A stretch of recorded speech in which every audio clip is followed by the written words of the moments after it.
welcome back to the channel. I've missed you. It's been a little minute since I vlogged, and I'm so looking forward to bringing you along with me today. If you're new here, hi, my name is Michelle. I am a 20-something living and working in New York City. Me and my sister Aline, who's also my roommate, share this channel. We vlog together, we vlog separately, and we just love sharing little glimpses into our lives living in the Big Apple and sharing an apartment together in our 20s. So it's a pretty fun time over here. I would definitely subscribe if you haven't already. Would love to have you join in on the fun. I was thinking about what I wanted this vlog to be and what I was in the mood for specifically, and I'm thinking that I want to do a little main character day. At least my last couple videos have been very based in the home, a lot of just like apartment stuff, getting my life together, just very like mundane content, which, you know, we all love over here, and definitely it's not going away anytime soon. But I was in the mood to do a little daily vlog and wanted to bring you guys along with me for a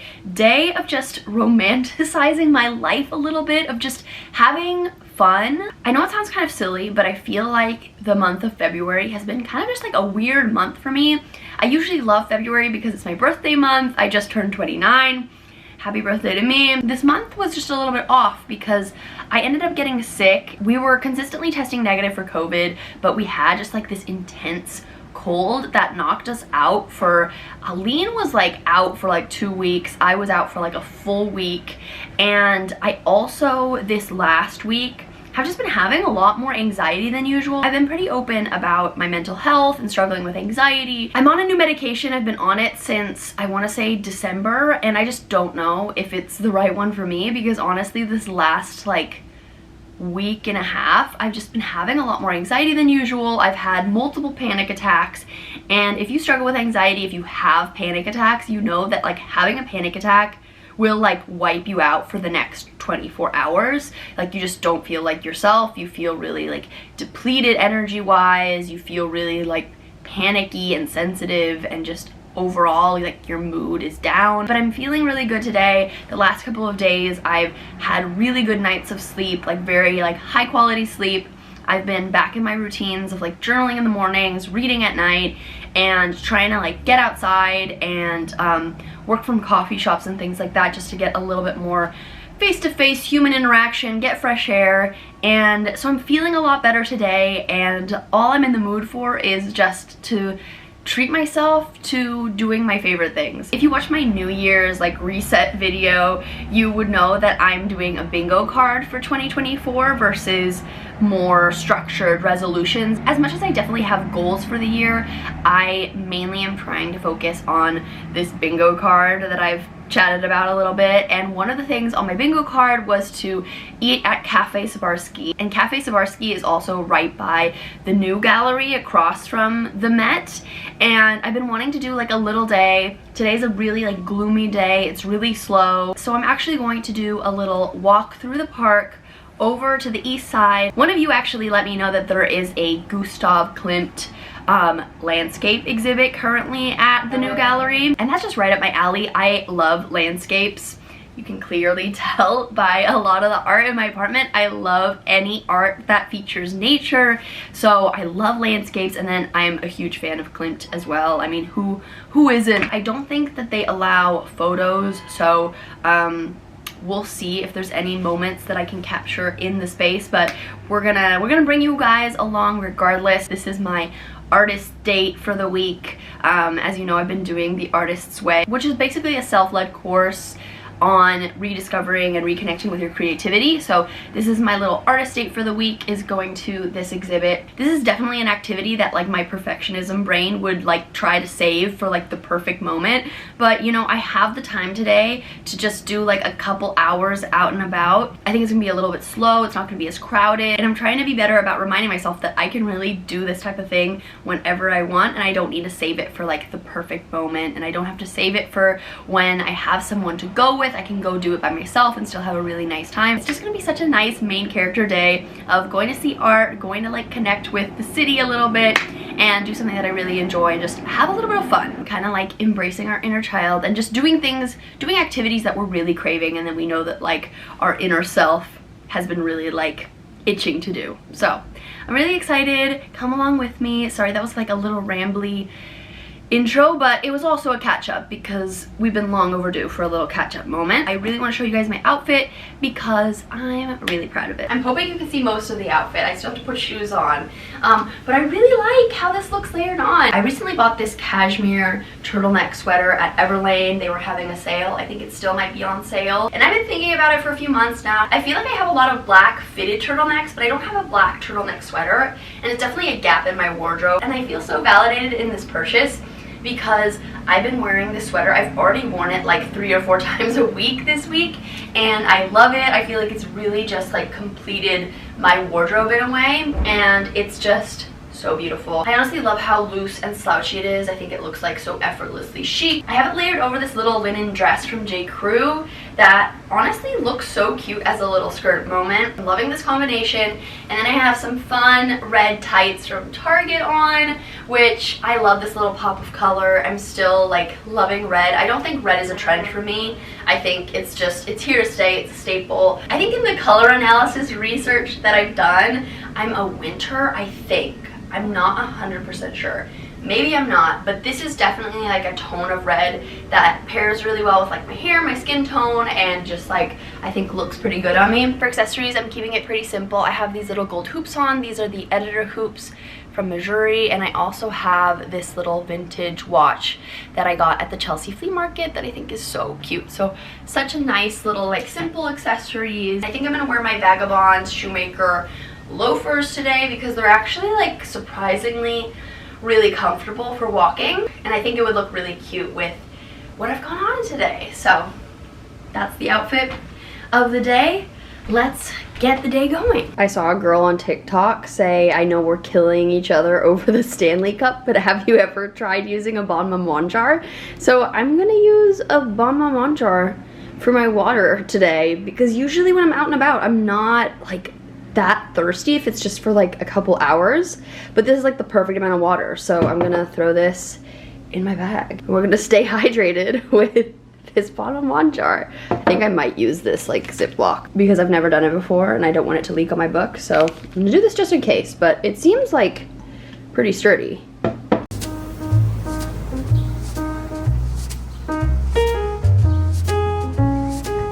I don't know why it's always the day that I actually style my hair that I get caught in the rain without an umbrella.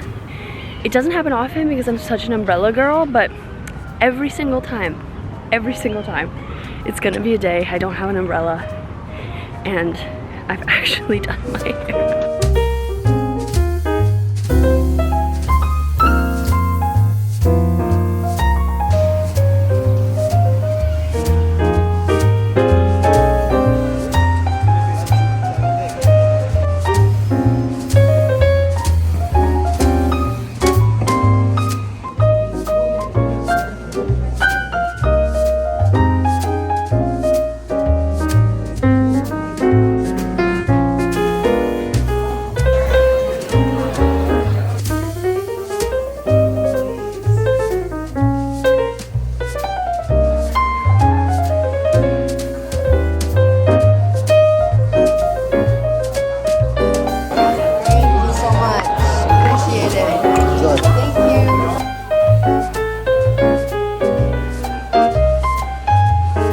Hello everybody, reporting live from the streets of New York City.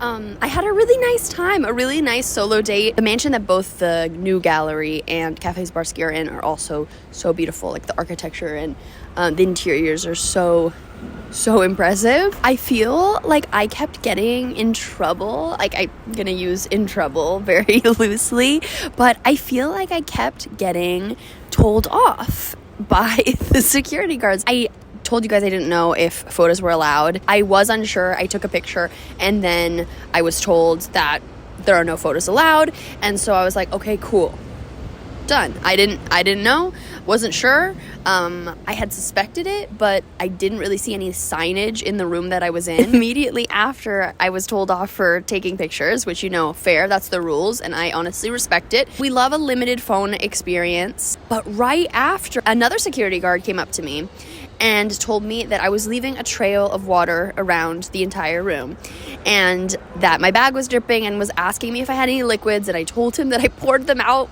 when I entered the museum, and I pulled it out to show him, and it looks like there was just like about like an inch of water in my Ziploc still left over. I guess the guy didn't empty it like fully when he emptied out my jar. And it was honestly so humiliating, especially because I had taken the steps to prevent leaking from happening. You know, this is when leak-proof water bottles do come in handy. Unfortunately, the bottom of one jar has led me astray. So I was told off twice, then I went upstairs, and there was kind of like an entrance to the exhibit that wasn't the actual exhibit. And immediately my first thought is, oh, like this signage isn't a work of art, like it's not part of the exhibition, it's not part of the museum's collection.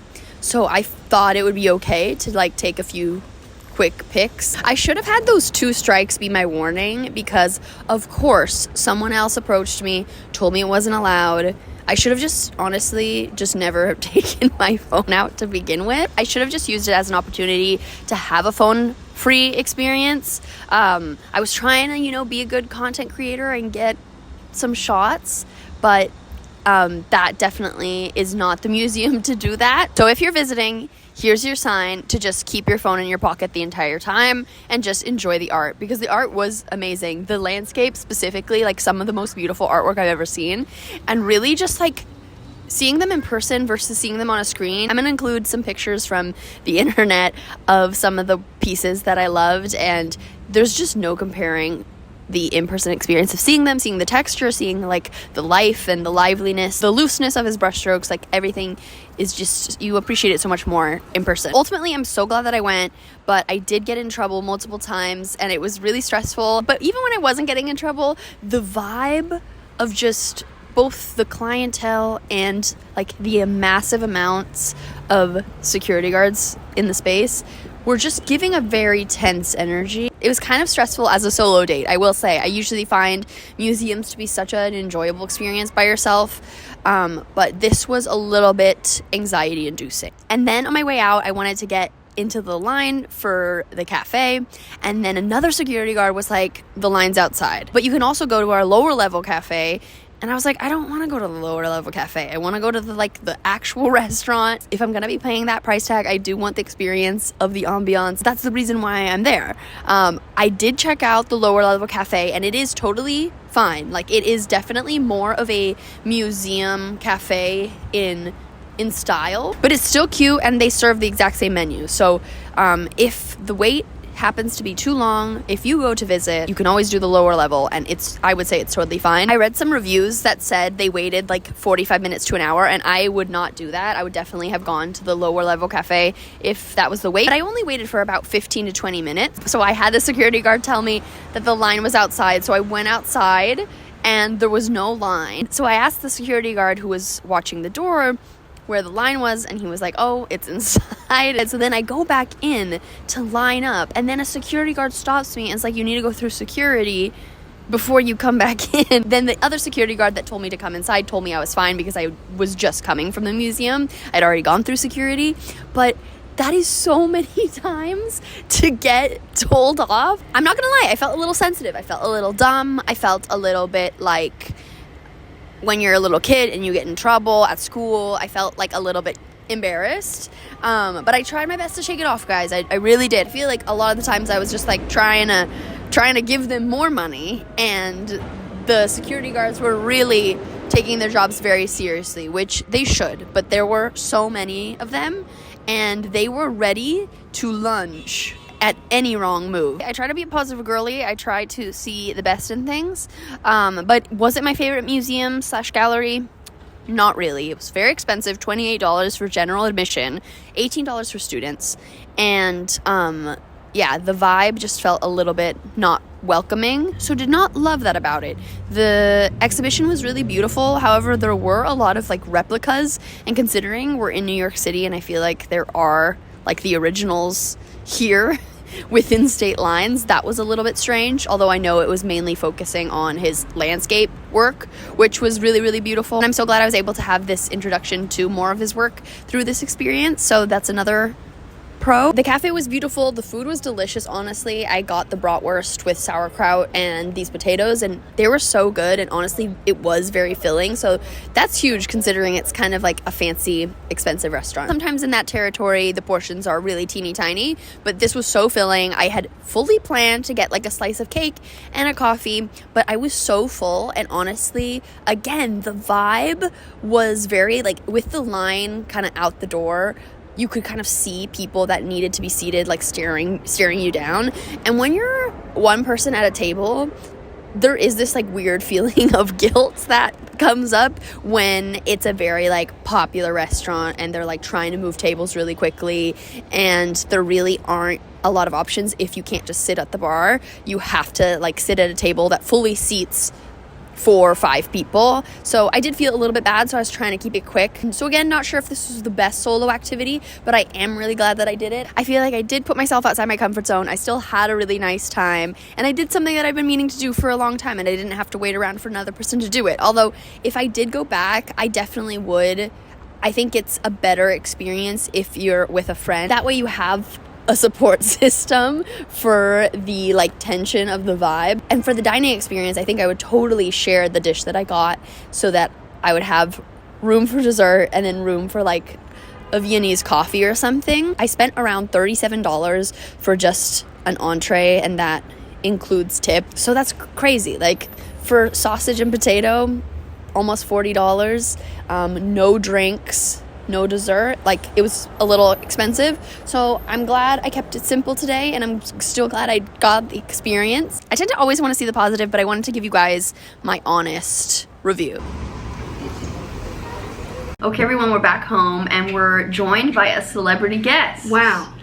That's all. On my way back home, I started, you know, getting a little hankering for a sweet treat. I was actually about to pop into Bon Bon, the Swedish candy store, but then I remembered that our parents recently had shipped us an entire box of goodies from Chile, which, if you're new here, that's where we're originally from. That's where we're from. But we have an entire box, and I thought we'd do a little unboxing of the treats that our parents sent us, because they went hard. They went hard. Yeah. They went the hardest they've ever been. We gave them a list of suggestions. They literally sent us like everything on the list, which is wild. So it's about to be 1, a kid's birthday party up in here, and 2, I don't know if you guys remember those like trying British candy videos, like Jack's Gap. People still make them. People still are out on the streets making those videos. So that's kind of gonna be what we're gonna do now. I thought it would be a little fun segment,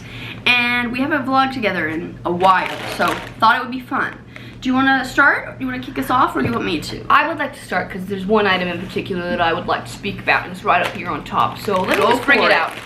It's going to be upside down, bouncing off the ceiling, just because it burst while it was mid-flight in the air. It popped mid-air, apparently mid-flight, which is why it's looking a little rough, with a DIY tape patch job. DIY seal. DIY seal, courtesy of Anne-Marie, our mom. But these are Ramitas Evercrisp, or Ramitas Evercrisp, if you are using the native pronunciation. The native tongue. So Ramitas were the...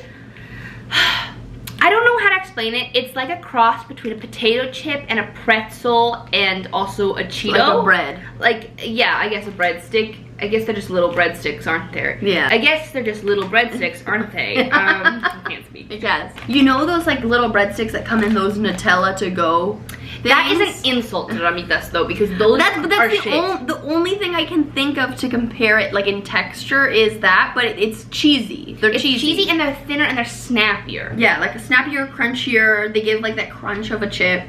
They're so delicious, and we've been craving them. Yes, and for years. Mira, te digo algo. We were literally, I had my Ramita consumption policed as a child to a level that, I'll be honest, was extreme. I should have been allowed to enjoy them more than I did. I'm really happy to be reunited, because I feel like we get a lot of sweets from Chile, but the savory goods also go just as hard. Yeah, they go so hard. Next, I'd like to introduce these. These are cuchuflis.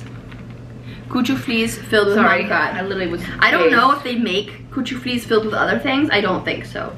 But basically, a cuchufli is like a little, like, I would say like a cookie-ish type. I mean, you guys, consistency, listen, like a you don't even like get a flaky cookie. Yes, it's puffy. Yeah, It's but airy. It's not like a puff pastry. No, it's not like an eclair. Don't get it twisted. But they're a It's more tube, solid. and they are filled usually with manjar, otherwise known as dulce de leche, otherwise known as caramel to some of you. Yeah, but you would get be it. incorrect. And these types were always our favorite because they are dunked in chocolate. So we have white chocolate, dark chocolate. Cuchuflis can come naked, where they're just kind of the beige tube with the filling of the manjar filling. But these are much more Refined. satisfying. Also, these look like great. Yeah, these look like a quality. artisanal. This is what they're about.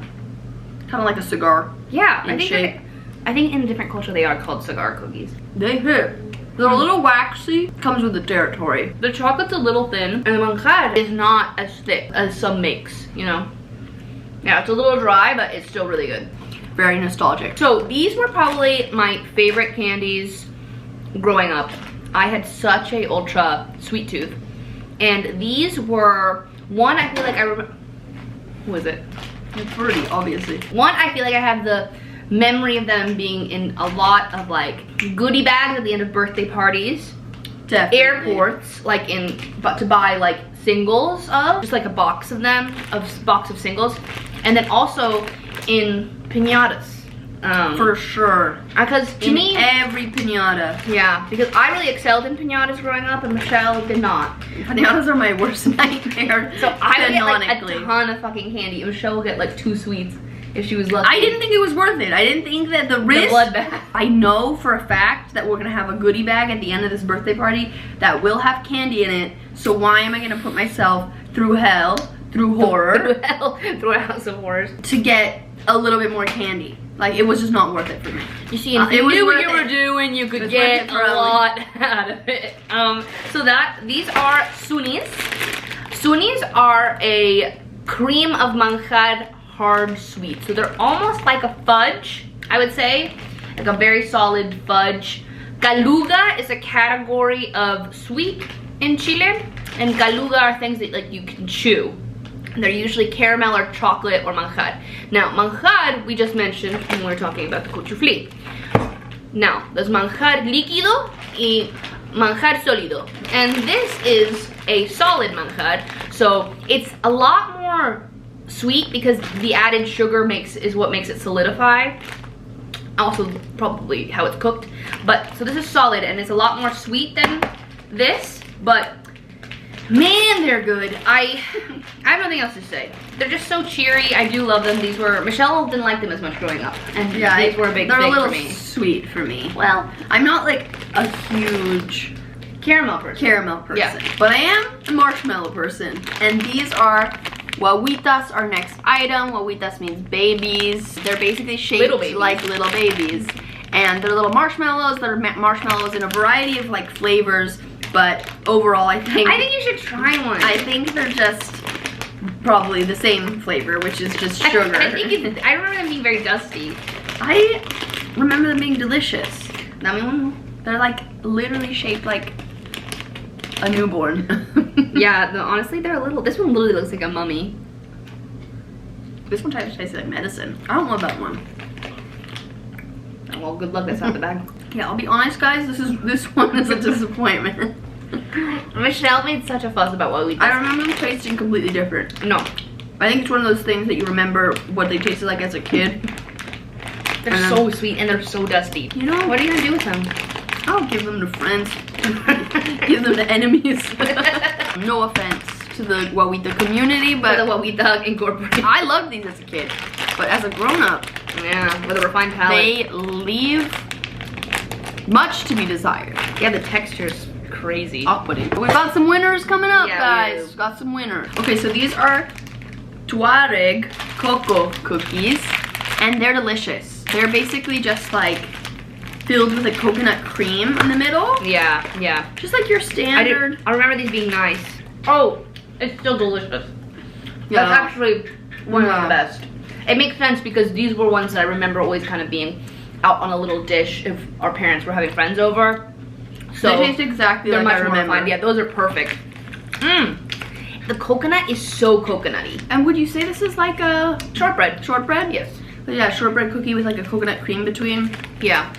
These are delicious. Let me tell you, I always, when people try to sell me on the vanilla Oreos, which a monstrosity, I always think of these because this is what I grew up on, and I think that these are like vanilla Oreos can't hold a candle. Okay, we've talked about manjar de cuchufli.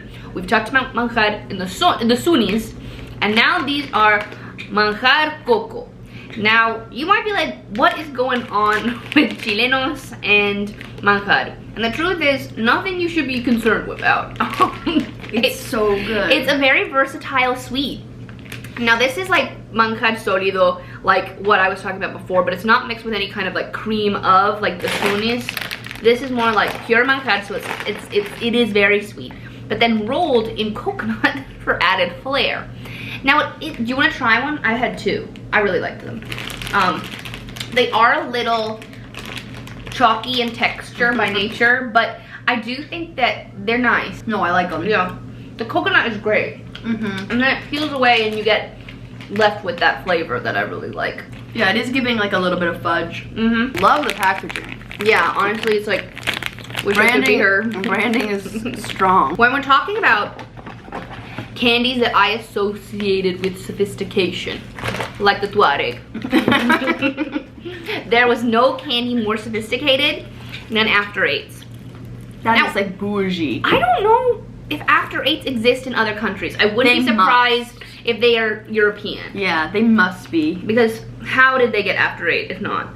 It seems like a very British theme. But I will say, you guys, like, let's bust these out. To me, this is Chile. So don't go in my comments being like, they're Switzerland's candy national. I don't know, because this was a staple. But they're also no. You gotta give them this, because this is where this is called. You guys, this is upscale. Yeah, because they're shaped like a tea box, you guys. Oh. And they're made to look like they're bags of tea, like an after dinner tea.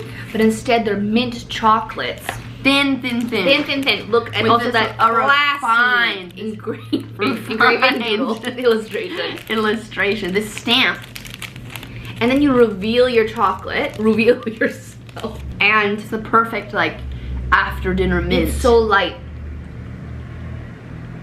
Fuck. Yeah, that's excellent. This 100% holds up. It is what I wish a York patty tasted like, because York patties have the most horrendous aftertaste, and the After Eight does not. This is it's a flawless item. It's kind of like those sticks that they hand out in restaurants with the chocolate that are like in a stick form, but it's flattened, which is a nicer texture. Yeah, I think it's so satisfying to eat. This is gonna be a value item. Yeah, I wish we had less of what we does and more of the After Eights. This next is a fan favorite of ours.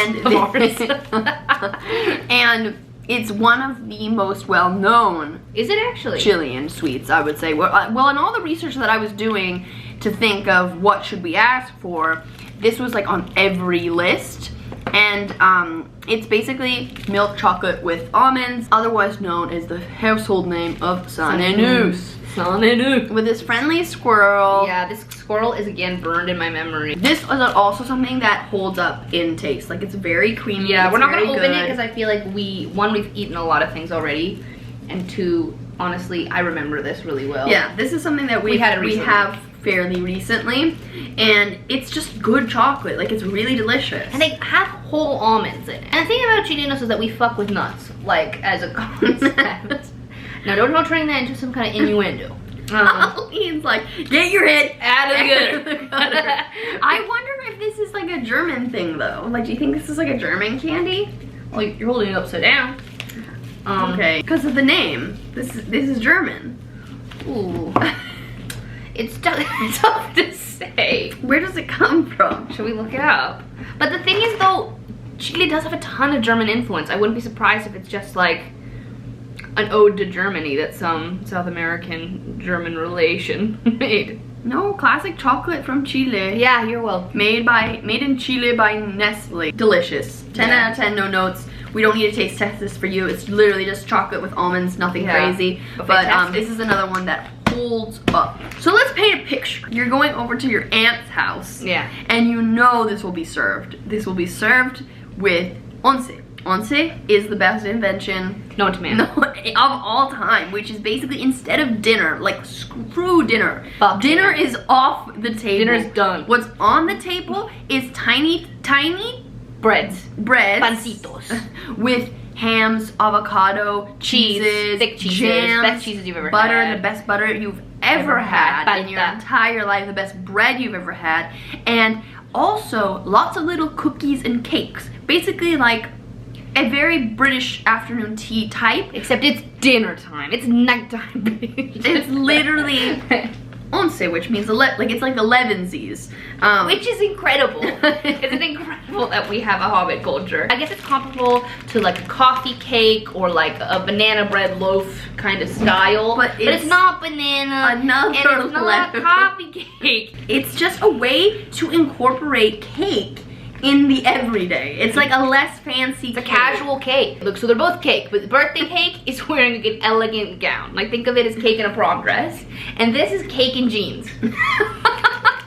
Our mom never would get packaged goods, I feel like. Yeah, our mom was not from there. She was very like into homemade stuff, and this was something that we were like, there's no way in hell you can tell me that anything that you make at home is better than this. I feel bad. Her stuff is probably way better, but probably way better. This is probably another item that won't hold up. That doesn't taste like how you imagined it as a kid. Also, nothing tastes as good as something you're being told you can't have. So, but our aunt would always serve this when we'd go over to kids' houses for like after school playtimes, play dates. People would have these like just like on a plate. It was amazing. What the hell? Someone randomly comes over, like kind of last minute, and you're like, oh, what do I serve? It's this. This is what you serve. Yeah. Are we gonna try? Yeah, we gotta try it. We can share a piece. Yeah, please. I'm getting to my like hitting my like sweets limit. Probably is not gonna hit as hard as it did as a kid. Already it's a different color. In my head it was different. No, it's dry as hell, but the taste. Fuck everybody else. This is delicious. The taste is. No, I remember. This is excellent. This is childhood. The flavor profile, it's like such a nostalgic taste. Yeah, like I can't say if to other people this would taste this good, but it tastes incredible to me. It's dry. So what? But it's good. It's crumbly. It's not dry. I've had drier things today. The last product is an alfajor. Now, we've talked about manjar in Gujufli. We've talked about, no, I'm just kidding. This is just regular manjar sandwiched between a type of cookie and then dipped in chocolate.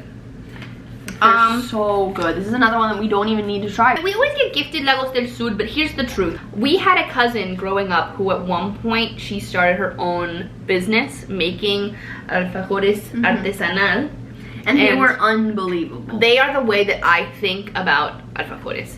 And Lagos del Sur alfajores are fine, but I have had them a lot, and I don't like them as much. Hers were just so good because they were so moist. The chocolate was thicker, the manjar was thicker, and then the cookie was like the way they played the role that the cookie was supposed to play. There's also a type of alfajor in Chile called, and they're made with a cookie called hojarascas. But these are different. These are like a bizcocho. So like almost like a biscotti that absorbs some moisture, and then it's dipped in chocolate. So they're so delicious. They are very good. These are also very like Latin American food and South American food. Like they differentiate depending on which country you're in. So yeah, these are the Chilean ones. Anyway, that is our unboxing. Hope you enjoyed this segment. I had a great time.